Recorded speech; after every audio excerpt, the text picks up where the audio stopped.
another one. This is from Peter. I have an unusual story about a snooker player. He says, in the mid-90s, I went to an exhibition in Bradford with Steve Davis and John Virgo.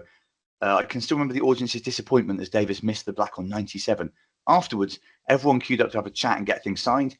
This was the height of Davis's popularity. There was an enormous line of fans waiting to meet him. Meanwhile, next to him, John Virgo was leaning back in his chair, openly snoring.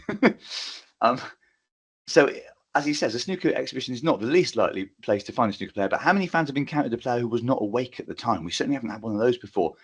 Matt, have you ever seen a player nod off during even an exhibition? Well, firstly, I think John Virgo must have been listening to Steve telling a lot of stories, which is probably what sent him to sleep. Yeah, so, we don't know the circumstances behind him falling asleep. There might well have been mitigating circumstances. We can let John off with that one. But in terms of players falling asleep, before, during the game, whatever, I remember about 10 years ago, I was playing Dominic Dell in the Championship League at Crondon Park, and I remember potting the blue and going into the pack, and funnily enough, a red went in again. And I went back to my chair. Isn't it, mate? It's unbelievable. I don't like this podcast because it's just bringing up all my errors and what I'm doing Reminds wrong. you of all of your mistakes one at a time. Yeah. And I went back to my chair and I just closed my eyes because I just didn't want to watch Dominic pot the balls because it was like £100 a frame in the Championship League. So I was like, oh my, that should have been mine. So I went back and closed my eyes, and Paul Collier got the right ump. He accused me of sleep, and he said I was asleep. And no, that's the only time I've ever come across any kind of napping during snooker. I like the idea of the referee telling you off for having a nap. Oh, he was honestly, Paul is a lovely guy, fantastic referee, but a great guy, and he was furious. And I remember going and seeing him after about 20 minutes after the game. I said, Paul, are you all right? Like, I'm sorry. He went, Matt, that's you can't do that. I said, Paul, I wasn't asleep, mate. And he was like, well, I think you was. And I was like, oh my god, I didn't like. He's too nice to upset. So I was a bit gutted, really. Great stuff. You dream of making a 147. Oh yeah, just in terms of like someone not quite being there mentally, what's the most unprepared you've been for a match, or seen any other player? All right, I'll give you it. Neil Robertson, numerous occasions, like ridiculous. He'll be in the top 5 of these, but the worst one was the year. Don't know. You'll have to Google it. It was in Telford for the UK Championships. I was there with Neil, and I think it was 2009. I was there with him. He was playing at what he thought was 11 o'clock. At 9:50, we set our alarm for 9:45. We were sharing a room. 9:50, he gets a phone call. It's Martin Clark, tournament director. So he answers the phone. He goes, "All right, Neil, where are you?" And he goes, "I'm in bed, Martin. Why?" He says, "You playing in 5 minutes?" He goes, "No, I'm playing at 11." He goes, "No, mate, you're playing at 10."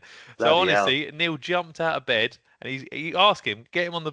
He ran across the car park, getting changed as he was running. I was running behind him with a queue, and he turned up and he played Sean Murphy. We have had him on the podcast, but he didn't mention basically showing up in his pajamas. Oh my days! Honestly, Mark, it's ridiculous. I bet you Murphy wouldn't do that. Murphy would have been there for hours. That is funny. I mean, 10 o'clock is 10 a.m. is an early kickoff. To be fair, it is. And listen, Neil is. I would have Neil down as a compulsive liar. But on this occasion, he was wrongly misinformed because I was with him when they said on the desk, you're playing at 11 o'clock tomorrow. So I'll let him off with that one. There you go. So an honest mistake. It's funny because Robertson's obviously such a kind of stickler in some way, like a real perfectionist, takes the game really seriously. And absolutely not, Mark. No, absolutely not. Don't be fooled by that. He is the most lackadaisical, nonchalant person when it comes to life you'll ever come across. Well, I mean, let's not forget he drove to the wrong place a few years ago, didn't he? And he won't blame himself. There'll be someone else's fault why he's ended up there. He's ridiculous. I saw him blame his sat nav, but you've got to ask who put it in the sat nav in the first place. Oh dear. Is there also a story concerning Mark Selby in China being about sort of half a day out or something? Yeah, I've heard this. I don't know the full ins and outs, but rumour has it. Oh, it's not rumour because it actually happened that Mr. Selby was 12 hours early for his match. He was waiting in the lobby at like 3:34 a.m. That's incredible. Thinking it was 3:30, 4 o'clock in the afternoon. Like, I don't know how you get into that kind of state. But I mean, there's jet lag, and then there's putting a suit on at 4 a.m. There's jet lag, and then there's Mark Selby lag by the sounds of it, because that's. I don't know any. I've never come across another incident as bizarre as that. Well, no, I mean, just a glance at your phone normally tell. Maybe not reset his phone or something. That is. Maybe he woke up panicking, Mark. I don't know, but surely he would have opened the curtains and seen it was still light. Well, that's one way you can Oh, you can dark. work Sorry, out whether dark. it's No, dark. Yeah, yeah, of course. Sorry. yeah. A good way, a good pro tip is to work out whether it's day or night is just looking out the window. But obviously, Selby didn't occur to him. Fair play. Maybe we'll get him on at some point to give his version of that.